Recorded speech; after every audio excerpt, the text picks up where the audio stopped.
All about global demography, lesson 9 of the contemporary. These are the learning outcomes that we need to discover as we discuss the lesson. Number 1 is discuss the relationship between population and economic welfare, identify the effects of aging and overpopulation, differentiate between contrasting positions of reproductive health. So, before, 'di ba, importante para sa mga nasa there's no family planning pag mga sinasabi nating rural areas like katulad na nasa bukid. There is no family planning. So, ang nangyayari is dumadami ang kanilang mga anak. Just like in the old times, wala pang reproductive health dati. So, if you have noticed, yung mga kanununuan natin, yung mga lolo, lola natin, yung mga auntie natin na nakatira sa rural areas, marami silang mga anak. And usually, nanganganak sila to take over the work in the farm o magmamana ng bukid, magtatrabaho sa bukid, kaya marami silang anak. And dito naman ngayon, titingnan natin because we have the urban families. Kung nakikita nyo ang mga tao in the cities or in the well-populated areas, like for example, in Kidapawan City, in Davao City, in Manila, hindi nila dinadamihan ang kanilang anak. Because there's no work to do. Wala na kasing gagawing trabaho sa bukid. And according to our study or based on statistics, family life determine the economic and social policies that countries craft regarding their respective populations. Dahil sa populasyon ng isang country, minsan gumagawa ng paraan ang mga country para dumami or lumiit ang populasyon ng isang country. Katulad ng nangyari sa Japan. Dahil nagkakaroon na sila ng di ba, meron silang rule dati kasi masyado nang overpopulated ang Japan because of what happened to Tokyo and Kyoto. So, nag-impose sila ng rule ng one-child policy. Ngayon, ang kanilang population is decreasing. Instead of dumadami ang kanilang populasyon or nami-maintain ang kanilang populasyon, lumiliit ang kanilang population. Kaya, nagkaroon sila ng ways na yung mga Hapones na nanganganak sa ibang bansa, kinukuha nila, di ba? Kinukuha nila back to Japan to give jobs, to give education. Kasi, lumiliit na ang kanilang population. In the same way, nagkaroon tayo ng reproductive health bill dito sa Pilipinas because marami na masyado tayo. We have over 100 million people here in the Philippines na marami naman ang walang trabaho, marami din ang nandoon sa poverty line, nahihirapan. So, we had a reproductive health bill para hindi na dumami pa to prevent something from happening. Kung titingnan natin ang mga nangyayari sa mundo, nakikita natin na yung mga areas in the suburban areas na nagde-decline na ang kanilang population kasi ang mga tao ngayon pumupunta na sa mga urban areas katulad ng cities, katulad ng mga banwa. Diba? From C2 to Banwa and from barangays, very far barangays, pumupunta na sa mga Banwa because there is what we call may opportunities doon sa city, doon sa municipalities, doon sa mga naglalakihang metropolitans. So, meron tayong tinatawag na significant migration na pumupunta from suburban areas to urban areas. Dito nangyayari ang tinatawag natin na global agricultural population declination. Lumiliit po ang ating mga farm workers. Lumiliit ang ating mga producers, kumbaga. And today, 191 million people live in other countries other than their own. 2.2 million move from developing world countries to first world countries. So, kung titingnan natin ang mga Pilipino nga, mayroon tayong tinatawag na migrant workers. Ang mga migrant workers na ito, they work abroad in order to live there. Hindi dahil kikita sila ng pera doon, pero gusto nilang manirahan sa isang first world country, katulad ng US, Australia. Diba, marami tayong masyadong workers na lumilipat, nagtatrabaho sa ibang bansa para lumipat ng tirahan doon, eventually settling down in countries such as Germany, the USA, yung Japan, and other countries. Now, we will look into the perils of overpopulation. Pag lumalaki kasi ang populasyon sa isang lugar, there are also negative effects. Usually naman, kasi karamihan sa mga nangyayari, if an area is overpopulated, ina-assume ng mga theorists, katulad ni Thomas Malthus, na pag lumaki ang populasyon sa isang area, na ibig sabihin marami din ang gusto or kailangan ng makakain. Therefore, the food supply inevitably lessens. Yung pag maraming tao, maraming kailangan kumain, kumukonti ang pagkain.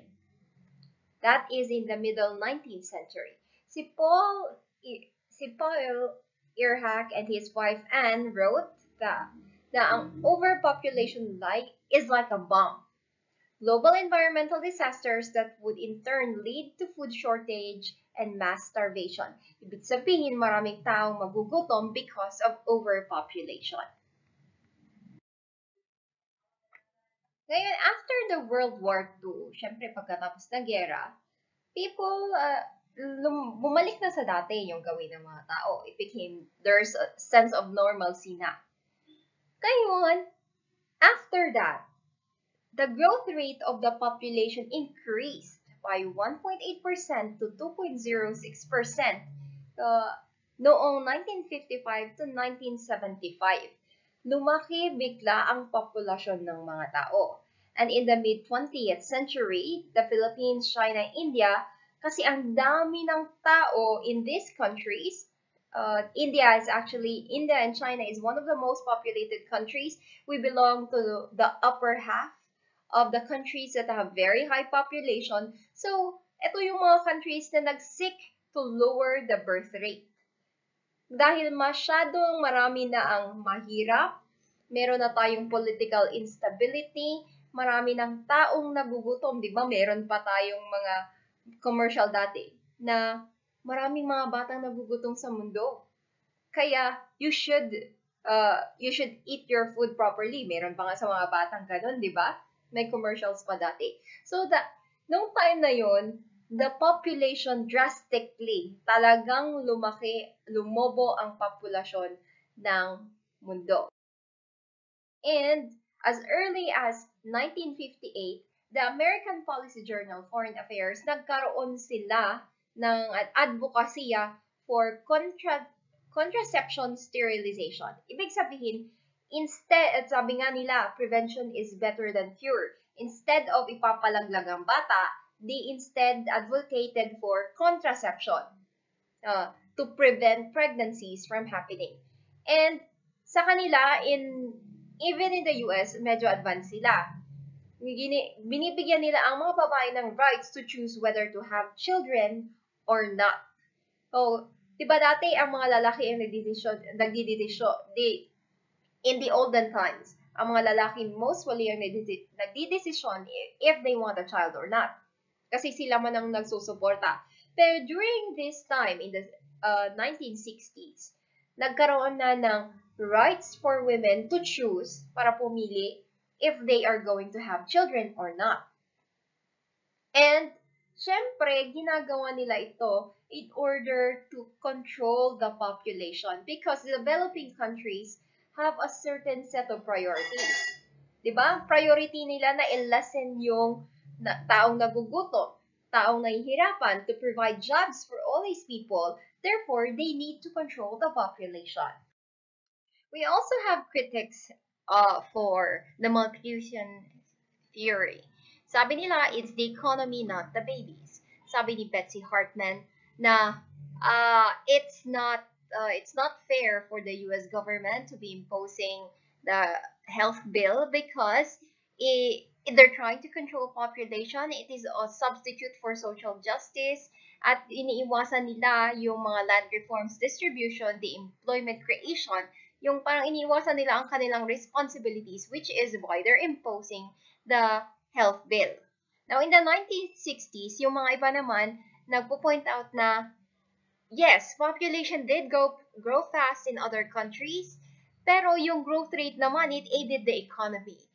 Kasi, in a way, let's look at China. Diba, ang laki ng population nila. And because of that, they had a lot of laborers. At dahil sa marami silang laborers, maraming investors ang pumupunta sa China to have the people there create their product kasi nga their labor is cheap. Alam naman natin lahat na yung God made heaven and the earth, pero everything else is made in China. Di ba meron tayong joke na ganyan? It's a joke line, pero it became a very famous line kasi halos lahat ng bagay, pati cellphone, pati siguro mouse, laptop, even yung mga chargers natin are made in China. May nakatatak talaga na made in China. It made the economy of China grow. Dahil sa population yan. Kaya nga sinasabi nila, pinapoint out nila, it's the economy, not the babies. Now, in Asia, it became a remarkable thing kasi nung lumaki ang population ng Asia, it grew to nearly 4 times faster at dumami ang kanilang workers. Therefore, it became 1/3 of the East Asia's economic growth during this period. Nag-contribute talaga yung population because of the workers that grew in Asia at that time. And another is, yung meron tayong technological and institutional innovation. According sa mga theorists, the advances in agriculture, yung green revolution, yung global grain production, nag-increase ito because of researches. Yung mga inimpose ng government to raise the agricultural growth. Yung mga support ng government regarding the production ng mga food and farms, yun ang nagpalaki ng global grain production. Kasi even though at that time lumaki ang populasyon, hindi naman kumonti yung pagkain. Therefore, agriculture needs to keep up with the pace of the population growth. Yung agriculture mismo, dapat yung technology in growing food, kasabay din siya ng pagdami ng tao. That's why they say it's the economy, not the babies. And of course, lately, meron tayong mga extreme grounds that emerge between the two extremes. Yung government population control at saka yung more inclusive greener economic growth. Kasi sinasabi ng iba na yung population control is one of the ways where we can provide for people kasi nakokontrol natin ang dami ng tao. Therefore, we can also we won't encounter hardships when it comes to giving jobs. We won't encounter hardships when it comes to providing yung ample care for people. Kasi meron tayong enough budget for people na hindi sumobra ang dami. And we also have the technological advancement ng ating greener economy o yung production ng ating food. So those are the two extremes that actually emerged during this time. Now let's go to women and reproductive. Yung mga babae kasi, they have the capability na magpadami ng populasyon. Kasi sino ba ang nagbubuntis? It's not the men. It's actually the women. So therefore, some governments support the argument na population control should be controlled by women. Ang mga babae dapat mag-control nito kasi ang babae naman talaga ang nagbubuntis. And by giving the women choice kung magbubuntis siya or hindi, they will be given the choice to pursue kung ano yung mga gusto nilang trabaho, their vocations, economic, social, o political man na sasalihan nila. And one of the countries that support this is the Philippines and the United States because of democracy. mayroon na tayong equal rights between men and women, and because of that, women are given a choice whether or not they want to pursue a career or they want a baby. And meron din namang countries na pinapalakas nila ang kanilang reproductive health law. And they do this in order to sustain growth and to give women the power of choice. 73% of the governments allow abortion upon mother's request. Meron talagang mga governments na nag-aalaw ng abortion if women get pregnant. Para lang naman to give the women the choice whether they want to have baby or not and to control the population of a certain country. Sabi nila, more educated a woman is, the more educated a woman is, the better it is for her to improve her economic position. Kung mayroon siyang choice sa mga bagay-bagay na yan, katulad ng pagbubuntis, therefore, mas malaki ang chance niya na economically or financially maging stable siya instead of forcibly being reduced to taking care of their children. And more countries implement reproductive health laws because they worry about the health of the mother. Sa Bolivia kasi, ang death rate or fertility rate nila is 6.7. So, ibig sabihin, ang laki-laki ng ang dami-daming nagbubuntis talaga. And eventually, ang nangyayari is, para naman, kasi maraming mahirap sa Bolivia. So, some of them actually chooses the option for unsafe abortion, yung mga sa tago-tagong ipapalaglag ang anak or iinom ng gamot para ipapalaglag ang anak. So, naging mortality rate na ito, marami ding mothers ang namamatay because of that. Dahil doon sa mga issue na yon, Bolivia actually had their fertility decline. Lumiit ang kanilang populasyon because of things that happened like that. It started in 2008 and even the same thing ang nangyari sa Ghana. So what they did is they imposed health reproductive law to give women the choice. Hindi para itago nila yung mga pinagagawa nila dahil ayaw nilang mabuntis. If some people are pro-health bill, some people or some countries also are against it. Kasi sinasabi nila that it is a false front for abortion and it endangers the life of the mothers and it should be banned. Well, there are countries such as the Philippines and there are countries such as Muslim countries in the Middle East that do not condone abortion kasi nga there's value in life. And based on the Quran or in the Bible, we should not take life. And in the process of abortion, we are already taking a life that has already been formed inside the stomach. So, meron tayong mga conservative na mga politicians. Meron din tayong mga pro-politicians. Ang ginagawa kasi ng mga conservative politicians, pag pinapasa na ito, di ba we have a democratic setting. Ibig sabihin, pagbubotohan ng tao kung ipapasa ba ang law na ito or hindi. Pag nanalo ang reproductive health law, meron talaga tayong mga conservative politicians na hinihinder nila ang process or implementation na instead na madali siyang ma-implement, tumatagal and therefore, people or there are cases na ang mga kababaihan kung minsan, they don't have a choice kundi mag-take talaga ng medicine or go to other illegal process para lang hindi sila mabuntis katulad ng mga rape victims. We do have rape victims na nagsisik ng abortion kasi nabubuntis sila in the process of rape. We also have women who do not want to get pregnant, so therefore they resort to abortion. I'm not saying that this is the correct process, pero I do believe that women have to be given a choice kung gusto nilang mabuntis or not. So, para sa akin, prevention is better than cure. Huwag na nating ipaabot sa abortion. Let us prevent it from happening, so do not resort into premarital sex. And if you are going to get married and if you do not want to have children, mag-family planning. Diba? Talk it out with your spouse. And for it to be done properly, of course, it has to be regulated and it has to be pro-women. As I have said earlier, the women have to be given a choice and up until this point, meron pa rin po tayong mga battles regarding this issue.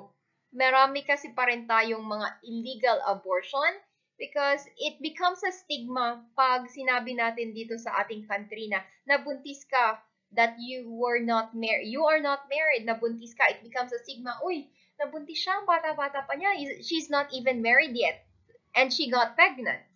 So, meron tayong hindi pa kasi legal sa atin ang reproductive health bill na that gives choice to women whether to get an abortion or not. Kaya ang nangyayari is some women resort to illegal abortion and some women na nasistigmatize sila because of getting pregnant. As I have said earlier, it does not mean that it is correct, but we should sympathize with these women who accidentally got pregnant na hindi naman nila ginustong mabuntis pero nabuntis sila. We should help them, not isolate them. And we now have the feminist perspective. There's a feminist approach when it comes to the reproductive health bill. Sino ba kasi ang nagbubuntis? Di ba babae? At sino ba ang dapat may choice ito? Dapat din babae. We also have what we call the feminist perspective. It comes from the perspective of yung mga theorists na pinapriority nila ang kababaihan. We've already discussed some of this during some of the subjects. Kung meron kayong gender, society and development na subject sa akin, we have already discussed about feminism and what it does. So ngayon, some countries or some theorists regard na overpopulation is the culprit, yung kung bakit or ang dahilan kung bakit meron tayong poverty. But in studies, there are very few indicators of that. And government has not directly, di ba meron tayong indicators na poverty is not connected to overpopulation. There are studies regarding that. There are even theories na sinasabi it's the economy, not the overpopulation that drives people to poverty. It's the lack of education. It's the lack of jobs na nagpupush sa mga tao na maging mahirap, not the overpopulation. So ngayon, the government has not directly responded to that. Even yung UN has not responded to that, but they have recognized it. So coming from the feminist point of view, that some women are still, or some feminists are still struggling to turn it into policy na that women should be given a choice. And 95% of today's people or today's population growth happens in developing countries. Hindi po tayo sa hindi po dahil sa developed countries or first world countries. Nangyayari po ito in developing countries such as ours, the Philippines. Kasi wala pa po tayong control when it comes to birthing. Wala pa tayong meron naman tayong reproductive health bill, pero it is not as good as the first world countries. So, yung minsan nalilimit ang family planning ng ibang pamilya. Not just yung mga accidenting pregnancies. Pero yung mga pamilya kasi in the urban areas, hindi pa sila nadarating or nare-reach ng reproductive health bill. Na meron palang way na hindi ka mabuntis even if you do the deed every time. Diba? Sa mag-asawa yan, not for girlfriends and boyfriends. Na you can limit the birthing of children para hindi ka rin mahirapan to provide for your children and therefore, hindi rin siya mag-cause ng poverty sa inyo. So, yun, it's one of the ways na tinitingnan natin when it comes to growth rate and food security. Para may mapakain ka sa mga anak mo, therefore you should limit having children. And sabi naman ng ibang theorists, we should increase the investment in agriculture, long-term policies na lumalaban sa poverty, and invest in research and development. Kasi, one of the reasons kung bakit number 1 po in agriculture ang Israel, even though they have a desert area, is because of research and development. Diba, nagre-research sila, what do we do when there's, no, kung hindi naman pwede taniman na isang lugar or laging may bagyo, what do we do about it? That is research, and therefore, because of research, may nangyayaring policies or may nangyayaring development that prevents the crops from getting destroyed. Diba? Yun yung isa sa pinakamalaking problema natin in the NCR. Lagi kasi silang binabagyo. Kaya hindi nade-develop ang kanilang agriculture. So there should be investment in agriculture. There should be investment in research and development, and there should be policies regarding fighting the poverty, katulad ng providing education, providing support for people who want education, scholarships, kumbaga. And I believe we are already doing that, pero medyo kulang lang siya. And aforementioned are worthy recommendations, but nation states shall need the political will to push through these sweeping changes in population growth and food security.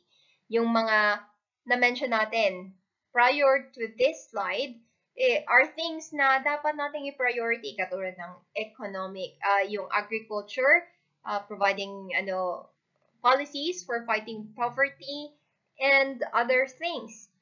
We can actually do that, pero we need political will. Yung mga politicians kasi natin, they need to push for it to be done as soon as possible. Marami kasi tayong labanan when it comes to politics. At dahil doon yung pag-set ng laws, pag-set ng policies, doon tayo nagtatagal ng process na ma-impose siya in the country. So we need to hasten that. Ang politics ang kailangan natin i-improve, not the economy. So, with the discussion that we have, do you have any questions? If you have any questions, you can post it on the comment, and I can reply to it as a discussion.